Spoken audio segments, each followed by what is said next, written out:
Hello everyone and welcome to the Switch into Plan B podcast. I'm Jumbo. And I'm Robin. And in this one we will be looking at the 2022 race calendar. Tires are okay for Plan B.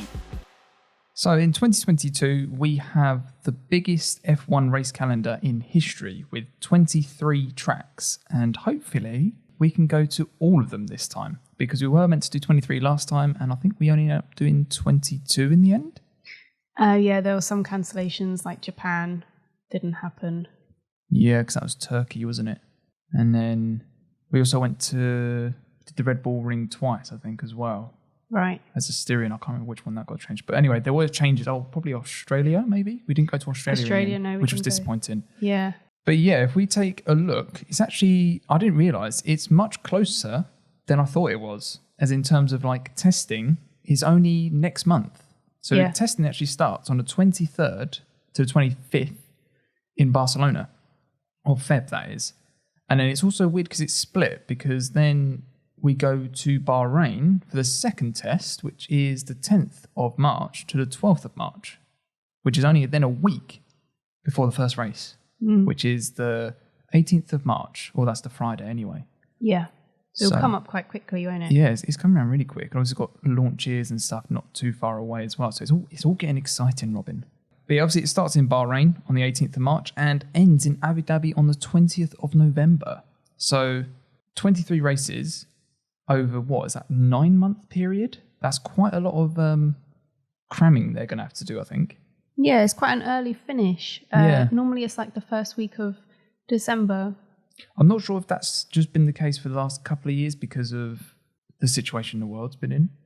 Oh, last year it was closer than that. It was like second week, I think. Yeah, it was like 10th of December, I wanted to say. Yeah, something like that. Yeah, it was quite late. Something like that, yeah. Anyway, we have lost 3 tracks this year, so we're not going to Portimao, Turkey or Qatar, although Qatar will be on the calendar for 2023, I believe. Yeah, for the rest of our lives. Yeah, pretty much, because they've signed like a big contract as well. I want to say it's like 2030 or something crazy. It is quite a long time. Technically 4, actually, if you think Styrian, but technically we're going to the Red Bull Ring, so maybe not. But we do have one new track this year, which is Miami, which I think from the renders or whatever they showed a mock-up going around the track is actually sort of like a street circuit. I know, another one. And I've got no idea how that's going to race like because it's new. Yeah. And also we've got the new cars. So, yeah, I've got no idea if that's going to be good or not. Obviously, it's good for America because America, the sport is growing massively over there. Some of you guys might be listening from America. So, yeah, it is good that maybe America has another race. We also have 4 tracks that are returning this year, which is good. So we have Australia, which I'm very pleased about because we haven't been there for a good couple of years. Canada as well. I absolutely love that place. That'd be so good to go back there. Singapore's good. And Japan as well, hopefully, we can go back to this year as well. So, yeah, it's all a bit of a change in terms of 4 races off, 4 races on sort of thing. And then, obviously, Miami's brand new as well, so that's 5. Thoughts in general? Just a bit worried about the amount of races we're doing this year in such a short amount of time.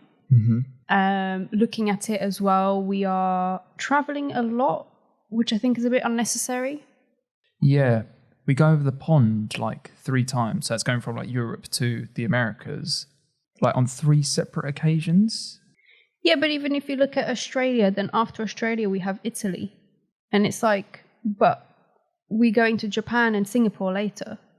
Yeah, that is true. So it does feel like instead of having grouped the tracks that are closest and doing those first, and then like moving around the world, if that makes sense. Yeah. It feels like they're a bit erratic and just going from one side to the other side to then come back to then, you know, and if, yeah, I don't know what the logistics are of it, but I do feel like that's going to impact the staff with their jet lag. It's you know, like using up more carbon, more fuel to get all these people to places. It's not very environmentally friendly.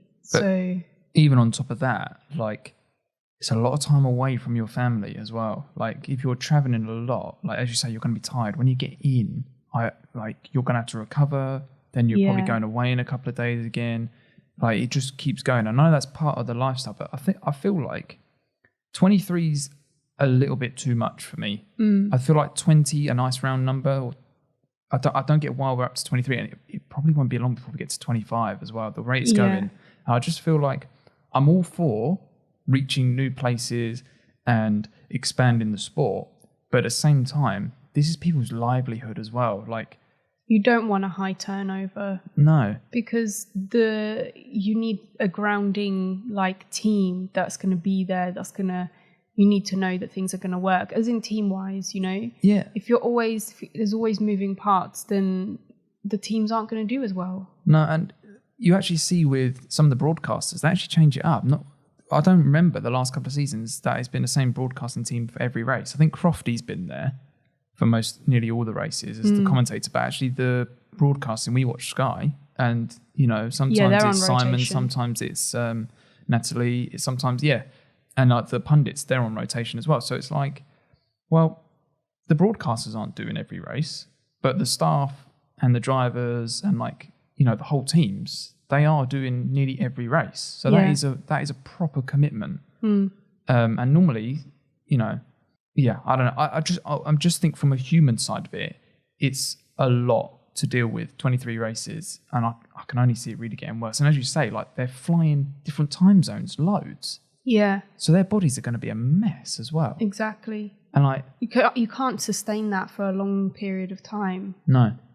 On top of that, though, as well, we also have 7 back-to-back races. So that means one race on one weekend, and then the following weekend there's a race, which I was surprised about, because that means there's 14 races in the calendar that are grouped together, basically. But on top of that, there's actually 2 triple headers, which is back-to-back-to-back. Mm-hmm. We had a couple this year, didn't we? Yeah, but that's insane, because that's an extra 6 races, which means there's only 3 races that are standalone, as in they don't have a race weekend.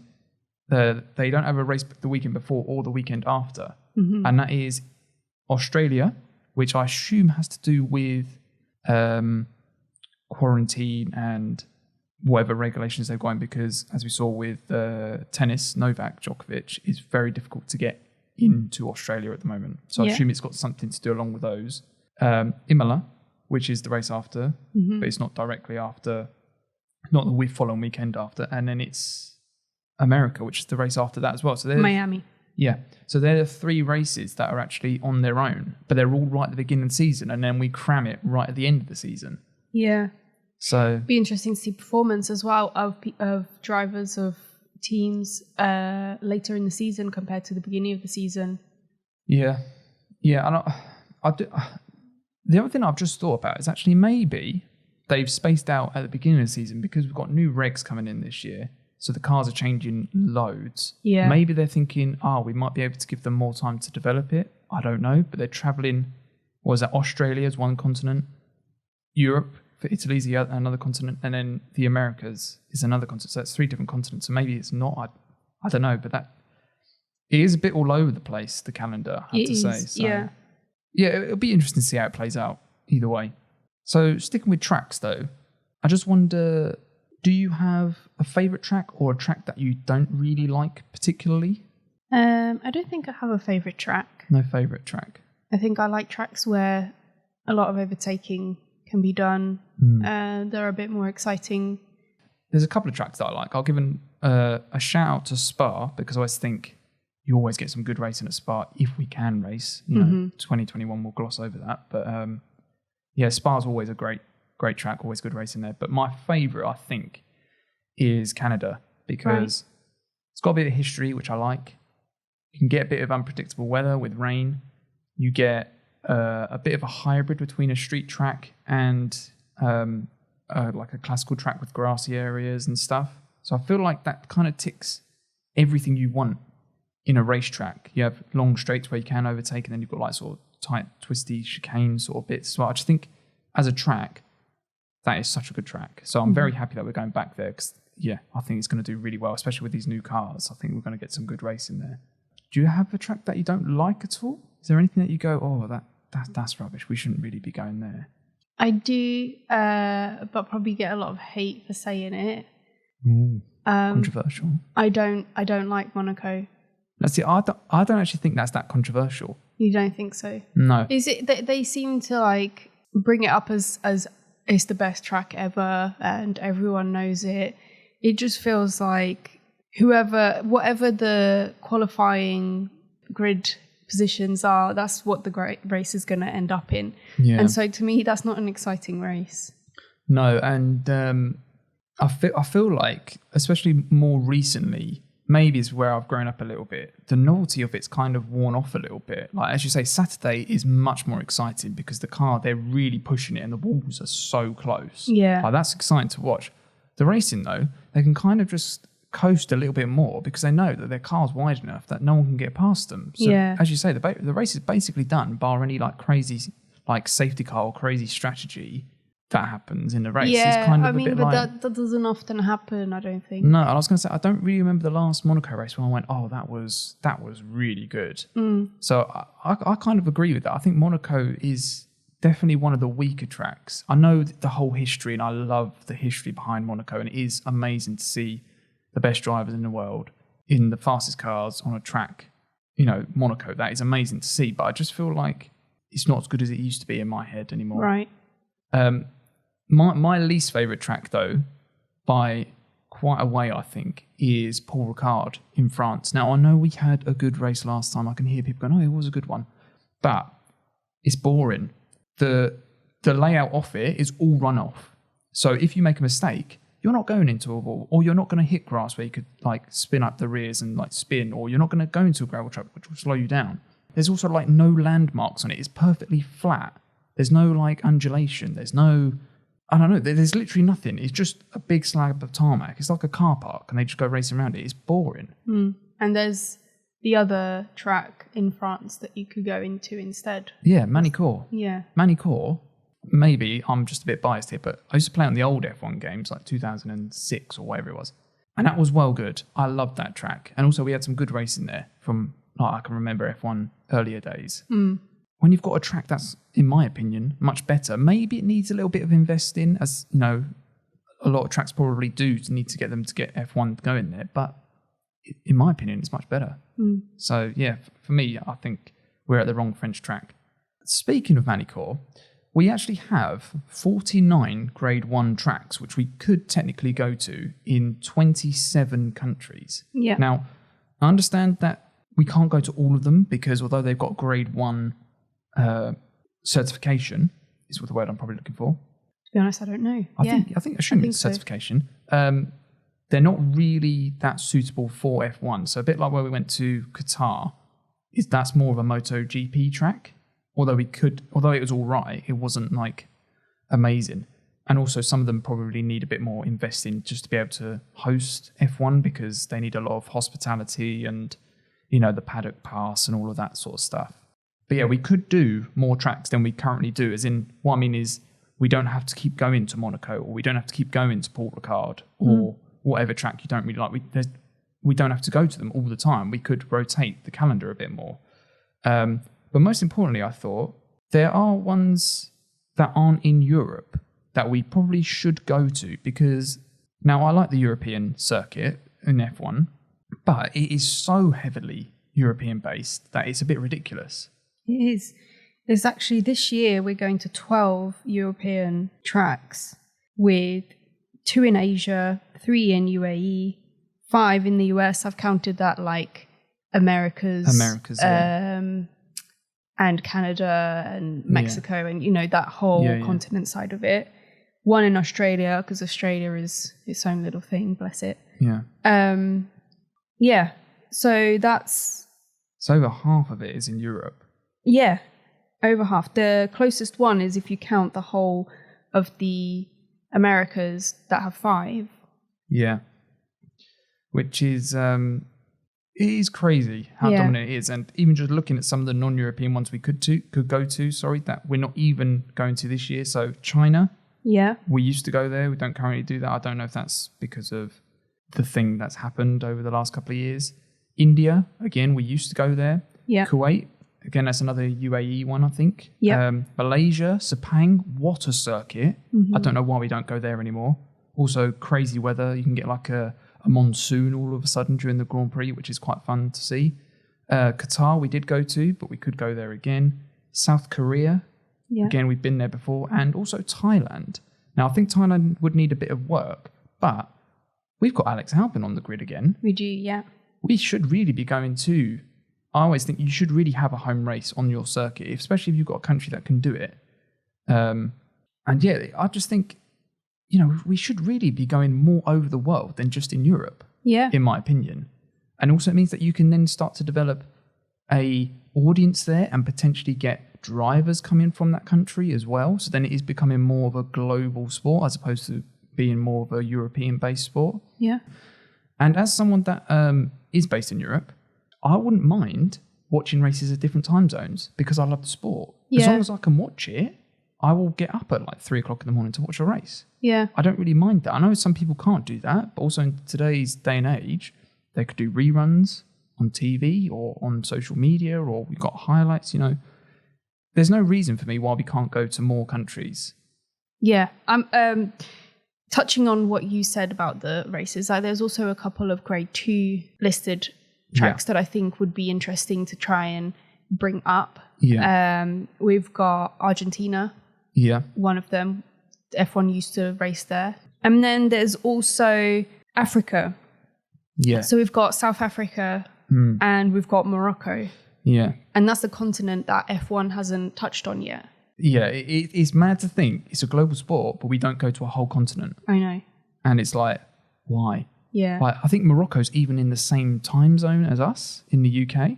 I think it's like almost like directly down, isn't it? Or South Africa is anyway. It's directly down. It's in the same time zone. So what is the problem here? I assume it's money. And it annoys me that money talks because as much as it's grown in America, and I don't mind it having an extra couple of races over there because we can get rid of some of the European ones. That's fine.